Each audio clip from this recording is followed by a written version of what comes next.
Okay, ayan po mga kababayan, no? At ito nga, no, si Torre ay tinabla po itong si Claire Castro dahil nga dito sa kanyang pahayag na umano ay nagretiro na bilang isang PNP general itong si General Torre, mga kababayan. Pero ito nga ay pinalagan ni General Torre.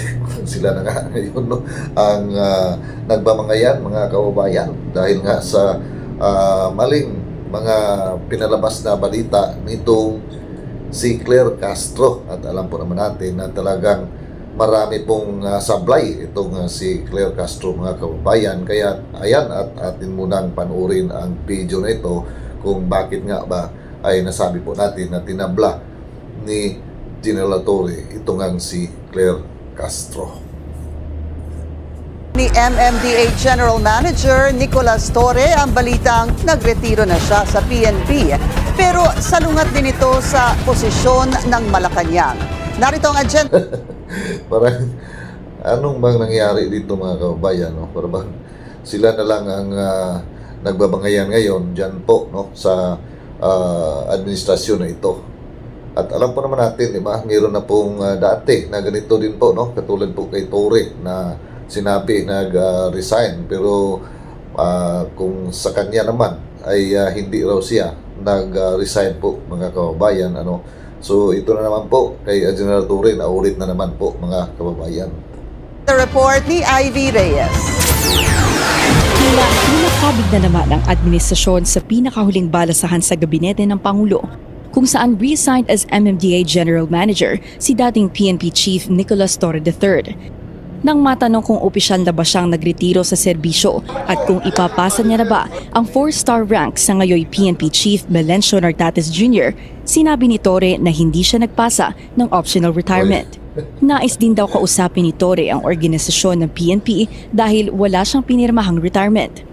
Ayon sa Bakit kaya nangyayari ito ngayon sa administrasyon, mga kababayan, no? Yung bang parang sila na lang ang naggawa, no, ng kung parang hindi nila gusto yung isang tao, eh sila na mismo, no, ang gumagawa po na nag-resign na po yung tao na yun. Katulad nga sa nasabi ko, yung kay Lucas Bersamin dati, mga kababayan, ano, na yun din po ay pinasinungalingan po niya yung pong sinasabi na siya ay nag-resign po, mga kababayan. So dito naman po kay Torre, no, parang ginawa na po itong story na parang laruan po ng administrasyon, mga kababayan, simula nung siya po ay sinipa bilang PNP chief at nilagay bilang isang general manager ng MMDA. At ngayon naman po ay ito na naman po ang isyo na ay nag-resign na daw itong si Torre. Pero base kay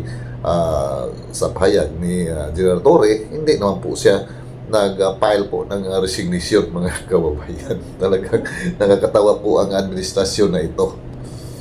palasyo, misunderstanding lang ang nasa likod ng pahayag ni Torre ngayong araw dahil naabisuhan na siyang magbitiw sa pwesto. Pumayag naman, ma'am. Okay na sa kanya yon, accepted na niya. Accepted po niya yun. Dahil po tinanggap niya po ang posisyon na ito, alam niya naman po kung ano po ang maaaring mangyari at Magaling talaga itong si Chris Castro, mga kababayan, ano. Talagang magaling po magsalita. Mismong tao ang nagsabi na hindi nga siya nag-file ng resignation, pero sa kanya ay naabisuhan na umano, mga kababayan. Hindi pa nga nag-file ng resignation, eh siguro naabisuhan, pero hindi pa nga nag-file ng resignation. Pero bakit mo sasabihin na nag-resign na ang tao na yan? muli, ang mangyayari lamang po, siya po ay tatanggap ng benepisyo, full Natural. benefits, at lahat ng emoluments as a 4-star general. Wala rin daw magiging problema dahil nagkausap na ang palasyo at si Torre. Samantala, sang-ayon ng Malacanang na kailangan i-revisit ang PNP law para maiwasan ang ganitong hindi pagkakaintindihan. Ayon sa palasyo, mahalagang suriin ang PNP law gayong nagkakaroon ng misconceptions pagdating sa provisions ng batas. Tinanggal si Torre sa pwesto noong Agosto ng nakaraang taon, halos 3 buwan lang mula nang siya ay italaga bilang ika-4 na PNP chief.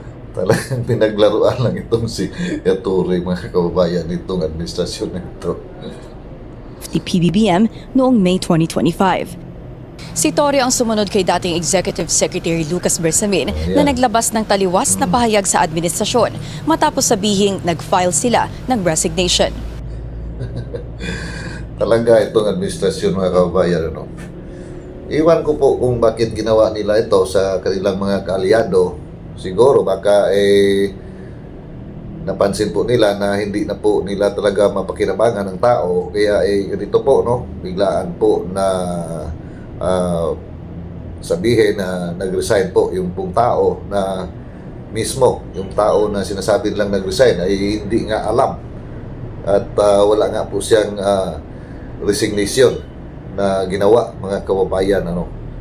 So talagang nakakaiba po ang mga ginagawa ngayon ng administrasyon na ito. Parang sila na talaga yung gusto na masunod kung ano po yung desisyon po nila, dapat na sundin po, mga kababayan. So parang nandoon na po tayo sa sinasabing komunista po, mga kababayan, di ba?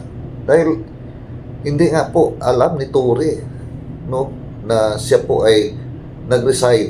Siya mismo hindi po alam, mga kababayan. Talagang nakakatawa po, di ba? Ikaw kahit saan ka po magtrabaho, kung talagang magre-resign ka, alam mo na nag-resign ka kasi gumawa ka nga po ng resignation letter. At i-file mo doon sa office kung saan ka nagtrabaho. Ito mismo si Torre nagsabi na wala nga po siyang ginawa na resignation, di ba? Sabi pa dito ni Castro na hindi lamang po naabisuhan.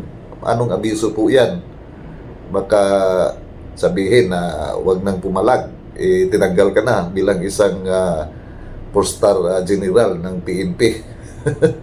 So, yun po, mga kabayan, no? Talagang kinukontrola na po nila tayo.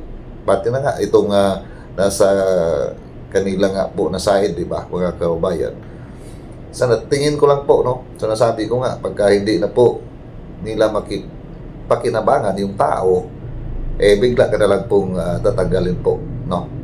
So yun po ang akin pong nakikita po dito, mga kababayan. So iwan ko dito kay General Torre kung magpauto pa siya sa administrasyon na ito, mga kababayan. Simula nung siya po ay tinanggal bilang isang PNP chief, ayan pa rin po, nagpapauto pa rin po siya, tinanggal pa rin po niya bilang isa siyang general manager ng NMDA, kahit na hindi na nga po niya yung trabaho dahil siya nga po ay nag-aaral ng pagka-pulis, di ba, mga kababayan. So malayo na po doon po sa nilipatan po niya na posisyon po, mga kababayan, pero tinanggap pa rin po ni Torre, di ba? So sa ngayon po, iwan ko lang po, no, kung ano pa ang mga gagawin pa o hakbang na susunod gagawin ni Torre, mga kababayan, patungkol nga sa nangyayaring ito. So kayo po, mga kababayan, ano po yung masabi dito kay Torre ngayon na parang ginawa na po siyang laruan lamang po, no, ng administrasyon na ito. Sa akin po yan, mga kababayan, no, yun po ang aking nakikita po dito. Dahil kakaiba po ang administrasyon na ito sa ngayon, mga kababayan, at lalo na po, mayroon po silang ito pong tagapagsalita ng Malacanang na talagang wala pong stop itong kanyang bunganga basta't makapagsalita po na kahit hindi pa po kumpirmado, mga kababayan. Hindi pa nga po kumpirmado ito dahil nga mismong si Torre ay hindi nga po niya alam na kung bakit siya ay nag-resign na wala naman siyang ginawa na resignation na dinala po niya doon po sa PNP para po siya ay mag-resign, mga kababayan. So ayan po, at dito lang po muna tayo, at pakisuporta naman po ang ating YouTube channel, at kung nagustuhan po ninyo, paki-like and share na rin po, mga kababayan. At see you po sa next video ko. Palagi lang mag-ingat saan man po tayo naroon. At sa ating mga kababayan dyan, Luzon, Visayas at Mindanao, sa ating mga ka-OFW, palaging mag-iingat, ano. Ayan, at see you po sa next video ko.